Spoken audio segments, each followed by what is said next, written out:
যানবাহনের ক্ষেত্রে মনে হয় সব থেকে বেশি ভুক্তভোগী মোটরসাইকেল আরোহীরাই। অতিরিক্ত এর উপরে যদি মরার উপরে খাড়ার গায়ে হিসেবে যদি আবারও যদি ট্যাক্স আবার বসায়। সুপ্রিয় দর্শক, আপনাদেরকে স্বাগত জানাচ্ছি দৈনিক লক্ষ্মীপুর প্রতিদিন পত্রিকার অফিসিয়াল ফেসবুক পেজে।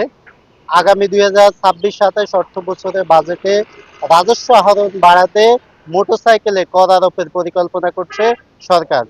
সিসি বেদে 2,000 থেকে 10,000 টাকা পর্যন্ত এই নতুন আয়কর আরোপের পরিকল্পনা করছে সরকার।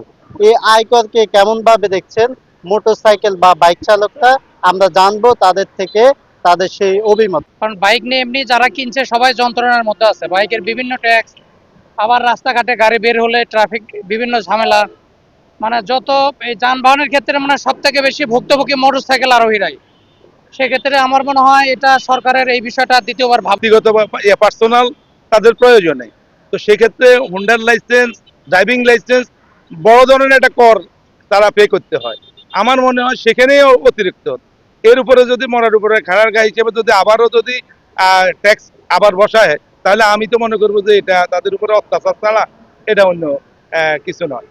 আসলে আমরা যারা সাধারণ বাইকার, হ্যাঁ, আমাদের জন্য এটা একটা মানে বাড়তি একটা চাপ। কারণ আমরা তো সাধারণ খেটে খাওয়া মানুষ, আমাদের এত ইনকাম নাই।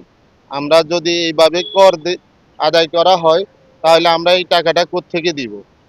আমরা এটা সরকারের কাছে আবেদন জানাচ্ছি যাতে এটা মওকুফ করা হয়। যেমন তেলের দাম বাড়িয়েছে, এখন আবার শুনতেছি নাকি বাইকের উপরে বাড়তি কর আদায় করতেছে। এটা আসলে আমি মনে করি একটা হঠকারী সিদ্ধান্ত, যেখানে সাধারণ মানুষ লাইসেন্স করতে পারতেছে না, মানুষ ড্রাইভিং লাইসেন্সের টাকা জোগাড় করতে পারতেছে না। সেখানে আবার যদি বাড়তি কর আরোপ করা হয়, তাহলে আমি মনে করি এটা কোনোভাবেই কাম্য নয়। সরকারের উচিত হচ্ছে এরকম সিদ্ধান্ত থেকে ফিরে আসা। যদি নিতে হয় তাহলে তো আমরা রোড রোড যে পারমিট বলি বা ট্যাক্স টোকেন বলি, আমরা তো সেটা দিই। বা আমাদের ড্রাইভিং লাইসেন্সের মেয়াদ উত্তীর্ণ যেটা হয়, আমরা মেয়াদের সেই টাকাটাও দিই। বা আমরা গাড়ির কাগজপাতি করার সময় যে এককালীন বিয়ের টিকিটের টাকা দিই, সেটাও দিই। তো যদি আমাদেরকে যদি এতগুলো পথে দাঁড়া দাঁড়া যদি দিতে হয়, তাহলে তো আমরা রোডে গাড়ি চালানোটা আমাদের জন্য কষ্টকর। অতএব আমার মতে গভর্নমেন্ট এমন কিছু পরিকল্পনা না নেওয়া উচিত যেটা জন্য আমাদের মতো যারা আমরা নিম্ন আয়ের মানুষ, আমাদের জন্য কষ্টকর হয়ে যাবে। তার চেয়ে এটা সিদ্ধান্ত না নেওয়াটাই বেটার। 2,000 টাকা এটা সাধারণ বাইক রাইডারের উপরে একটা জুলুম হইতেছে মনে করি, ঠিক আছে। আর তাছাড়া এখন তেলের দাম বাড়তি, অকটেন পেট্রোল এবং ডিজেলের দাম বাড়তি, এমনিতে তাদের উপর প্রেশার পড়ছে। আর এখন যদি এইরকম জরিমানা আরো আরোপ করা হয়, সাধারণ জনগণের উপর এটা খুবই দুর্দস্ত অবস্থা হবে তাদের জীবনযাপনে। বিভিন্ন জরুরত কাজের জন্য মোটরসাইকেল ব্যবহার করি, আমরা তো এটা ব্যবসায়িক কাজে ব্যবহার করি না।